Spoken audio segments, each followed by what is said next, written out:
పువ్వుల తేనె బయటకు ఉబికి వచ్చినట్లుగా నేను అర్పించిన ఈ స్తోత్రాలు అనే అక్షరమాల కుసుమాలలో సూక్తి సౌరభాలతో పాటు శివపదం అనబడే తత్వమకరందము స్యందిని ప్రవహిస్తూ ఉన్నదన్నాడు. శివపదమకరంద స్యందిని మన్నిబద్ధ నేను చేసినటువంటిది.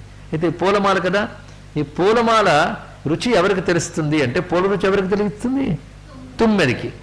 అందుకే నేను రచించినటువంటి పూలమాల కవిభృంగములకు ఆనందం కలిగించుగాక అన్నాడు. ఇక్కడ మదయతు కవిభృంగా మాతృకా పుష్పమాల అంటూ దీనికి మాతృకా పుష్పమాల అని పేరు పెట్టారు ఆయన. ఇక ఉపసంహార శ్లోకం చెప్తూ శంకరానందుల వారు యా విద్యా శివకేశవాది జనని యా వై జగన్మోహిని యా బ్రహ్మాది పిపీలికాంత జగదానందైక సంధాయిని యా పంచప్రణవద్విరేఫనలిని యా చిత్కళామాలిని సా పాయాత్ పరదేవతా భగవతి శ్రీరాజరాజేశ్వరి. శివకేశవాదులకు కూడా జనని అయిన విద్య ఎవరో ఆ తల్లి రాజరాజేశ్వరి అని. శివకేశవాదులకు అంటే సృష్టి స్థితిని నిర్వహించే బ్రహ్మ విష్ణు రుద్రాదులకు కూడా మూలమైనటువంటి పరబ్రహ్మస్వరూపం ఒకటి. శ్రీ విద్యలో శివ విష్ణు సర్వదేవతాత్మక మంత్రాలు ఉన్నాయండి. ఈ సర్వదేవతాత్మక మంత్రములకు మూలమైనటువంటి మంత్రస్వరూపం శ్రీ విద్య. అదే యా విద్యా శివకేశవాది జనని యావై జగన్మోహిని, ఏ తల్లి జగత్తును మోహింపజేస్తున్నదో ఇందాక చెప్పుకున్నాం కదా, మాయారూపంగా జగత్తుని మోహింపజేస్తున్నది ఆ తల్లి. యా బ్రహ్మాది పిపీలికాంత జగదానందైక సంధాయిని స్వాత్మానందల విభూత బ్రహ్మాద్యానంద సంతతి.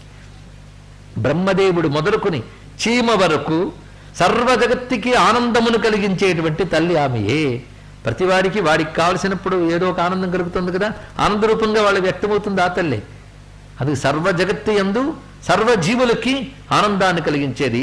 యా పంచప్రణవద్విరేఫనలిని. ఏం అద్భుతమైన మాట అన్నారండి. 5 ప్రణవాలనే తుమ్మెదలకు ఈవిడ పద్మం వంటిది అన్నాడు.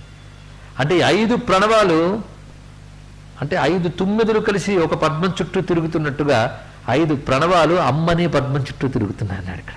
అంటే ఆ జపం చేసేవాడు ఆ ప్రణవాలను జపం చేసేటప్పుడు అమ్మనే భావిస్తూ చేస్తున్నాడు. పైగా జపం మొదలు పెట్టగానే వెంటనే అక్షరములు బయలుదేరిపోయి అమ్మ చేరుకుంటాయి, అమ్మ చుట్టూ తిరుగుతుంటే ఝంకారం చేస్తూ. ఎంత రమ్యమైన భావం అండి. ఒక్క పంచప్రణవ ద్విరేఫ నలిని, ద్విరేపం అంటే తుమ్మిద, పంచప్రణవాలని తుమ్మెదులు ఆడుకునేటటువంటి పద్మము వంటి దానవమ్మ రాజరాజేశ్వరి అని. పంచప్రణవాలు ఎందుకంటే రాజరాజేశ్వరి ప్రధాన మంత్రంలో 5 బీజాక్షరాలు ఉంటాయి. ఇవి మనం పరిజ్ఞానం కోసం చెప్పుకోవడమే తప్ప ఇది విని రేపటి నుండి చేసేద్దాం అనకూడదు. అది చెప్పకపోతే నాకు దోషం వస్తుంది కనుక నేను చెప్తున్నాను. ఎప్పుడైనా బీజాక్షరాలు చేస్తున్న వాళ్ళు అర్థం తెలుసుకోవాలి. చెయ్యనటువంటి వారికి ఓహో ఇది ఉంది, ఇది అమ్మ రూపాన్ని భక్తి కలిగితే చాలు. చెయ్యాలంటే మాత్రం ఉపదేశం సంస్కారం ఉండాలి. అమ్మవారి యొక్క శక్తి బీజాక్షరములు 5 ఉంటాయి.